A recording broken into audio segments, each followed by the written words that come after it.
Today we're here at the Spotify studios in London as we break down the ins and outs of a really special project we worked on alongside Goalhanger and The Rest is Politics. Their 24-hour US election special. And the numbers speak for themselves, with over 46 million impressions across all platforms, 34 million of those are social clips alone, and 2 million live viewers. I'm here with three people who are really part of this project to break it all down.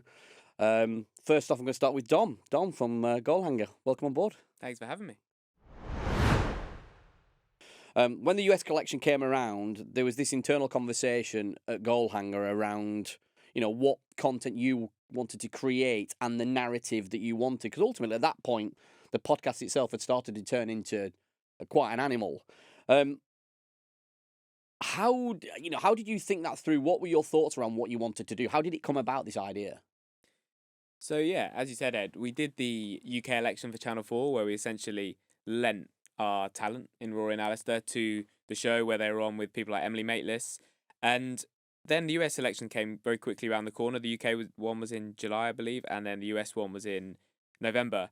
And we realised that a lot of those people had gone to Channel 4 for Rory and Alistair, and we recorded podcasts around the live broadcast, managed to get them off screen for about 20 minutes at a time. And those were our biggest episodes of the year. And we thought we need to sort of capitalise on that, on this massive moment between Donald Trump and Kamala Harris.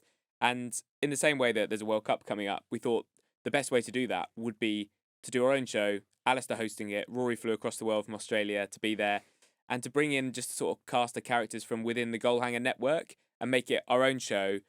We did 3 different versions to sort of work with the US and the UK time zones. And yeah, basically to own the IP of what we're making and to put it out on many different platforms. I think that's the thing I found really clever as well, that you look to cross-pollinate that audience across your different shows. But I guess it must have been a little bit scary in a sense, right? Because you're going up against the budgets and the history of the likes of the BBC and CNN.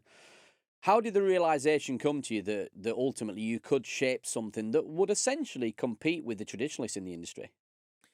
I think because in the build-up to the UK election, we'd done a lot of live streams with just Rory and Alistair reacting to debates between the two leaders. And we often saw our live YouTube viewership, regardless of the sort of cut downs and the social clips that you mentioned after the fact, or people watching back on demand. The live viewership was often higher than the YouTube of Sky News, for instance. So we thought, hang on, we are sort of competing in this area. And then we'd also seen during these leadership events, leadership debates, between Starmer and Sunak, viewers and listeners were actually more interested in Rory and Alistair's analysis than watching the actual debate. So in the same way that, I don't know, it's a strange comparison, but the football streamers like Mark Goldbridge, people actually want to watch someone else analysing what's going on at the time. Yeah. And we saw that, and I think it was like 40,000 concurrent once as a leadership debate was still going on. We just went live to sort of follow the end of it and react. We realised that there was this latent demand there, and we just had to capitalise on it. Steve Munachen, Group Strategy Director of Dizplai. Welcome to this interview. Thanks for having me, Ed. So, as Group Strategy Director, when you first heard that Goalhanger wanted to create an independent 24-hour live stream for the US election, what was your gut feeling? Excitement or terror? Excitement. I'm a big fan of all of the Goalhanger sort of products. Listen to The Rest is History, listen to The Rest is Politics, love The Rest is Football. So the opportunity to help them do something a little bit more, to be innovative and to try and do something a bit out of the box, I was really excited by that opportunity because I knew that the talent that they had there were second to none. And if we could bring our expertise into that mix, it could add a lot of value as well. So from a strategic perspective, what was the single biggest hurdle in taking a brand like The Rest is Politics and planning a broadcast that could sustain and entertain an audience for that long? I think the goal was 2 things, right? So create value for the audience, but also to support the hosts. The content, we knew there was going to be about 12 hours of live content over a 24-hour period. And the elections are sort of, determined by data and reaction. Sophie Hammer, Head of Product Platform at Dizplai.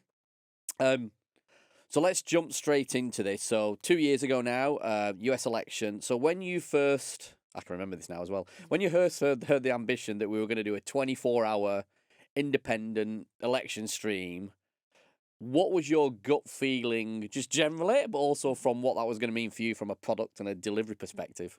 I guess, yeah, like my first instinct was like, where to start? Like I'd, spent the previous sort of part of the year looking at archery, squash, trying to figure out how to turn like all of the data from those sports into like stories on screen. And so it was just like, how do we turn everything we do with that kind of thing into this, which is obviously very different.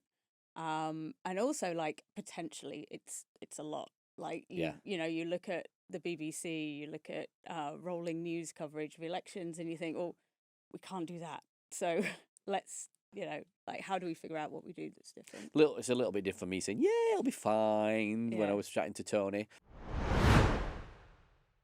When you're live on screen, what we wanted to do was make sure that the hosts had enough information to drive their storytelling so that we were adding value to them in the production and also then adding value to the audience. Because while Goalhanger were doing this and they'd sort of, put their sort of feet in the water before, they were competing against the biggest broadcasters on the planet. Yeah. They were going head to head with Fox News and CNN and Sky News and stuff like that. So if we were going to support them, what we needed to do was make sure that when people tuned in to their version of the broadcast, they thought, wow, this is an alternative option that I think is offering me more value, is giving me the same information, it's giving me the opportunity to engage with the people who I actually trust, not these sort of news networks that I've sort of become to sort of discourage.